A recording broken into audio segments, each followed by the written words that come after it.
Masters of the Air is a great series produced by Tom Hanks. I really love everything about this series. I'm a huge war history fan, and a lot of this has been taking place during World War II as they navigate. A lot of pilots in the Air Force navigate being up in the air and delivering the bombs over different parts of where a Nazi location is. I feel like it's a great series. I really love the costume designs of this series. I really love the storytelling. I love the visualization of it. Just seeing them in the plane, how they're kind of dreading it. They're praying. They have the priest come meet with them before they take off and pray. And you just see the emotions. You know, I'm just seeing this story feel like you're living through them. You clearly see that in the way the story is being told. Even the parts of them being hit by fire and them worried about how they're going to make it home. And they do. You know, sometimes they don't. And that's the beauty of it, of that type of story. Because it's like a lot of people don't see it in the way. When you think of war, you don't really see it in that way unless you have that firsthand experience that, hey, you may not make it home, but this is for the betterment of the country. And I feel like this really told that story. It shows parts of the war that a lot of people don't notice or don't see. And I really love that, the fact that these group of guys are away from home. So it's really like they're their own family in a sense of way, because they have to rely on this one guy or these group of guys for them to make it home safely. I feel like collectively, it was a level of brotherhood that I really appreciated when I was looking at this story. It just made me, once I got into the first episode, the second episode just made me want more and more and more. And I feel like that happens a lot with the great storytelling in it. I feel like it was just a lot to it. I mean, even the part of, you know, not knowing if you're going to be killed or captured. You know, a lot of times when your plane goes down and you pull the button for you to be released from the plane, you don't know where you're going to end up. You don't even know if you're going to be found. When I first looked at the story, I'm like, okay, maybe maybe they'll go back for them.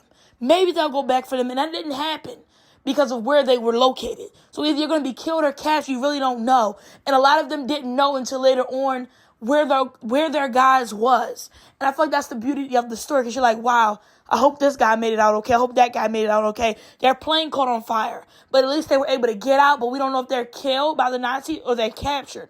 So it was definitely beauty to see. It was concerning a little bit, because I'm like, dang, these guys are fighting for their life, and it's a chance that they're not probably going to make it home.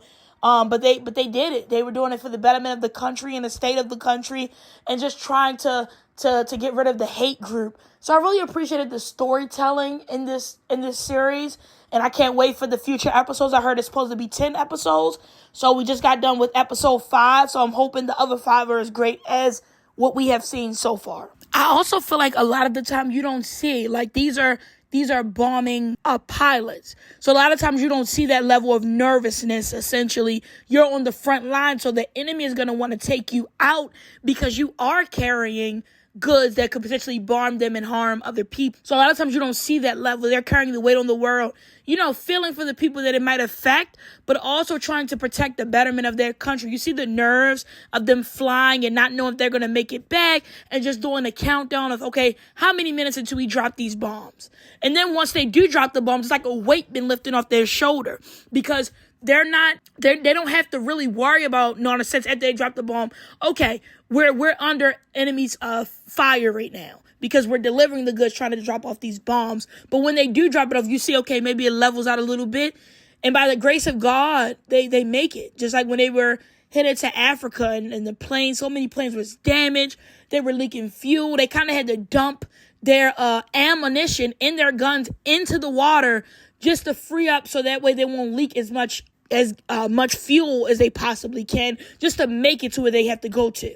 And by the grace of God, a lot of them did make it, but it sucked for the ones that didn't, because you just see like how hard they work to protect the country. And it, especially someone like me who never actually participated in the military, and just seeing, you know, the great lengths that they do to fight and protect, it's amazing to see. And it just said that a lot of them, even back then, you know, it makes you conscious of really think about how lucky and good you do have it, because the war van was at an all-time high during World War II, you know. So it's tough. It was tough to watch a little bit, but I just love the storytelling. It just gave you that humanizing side to it.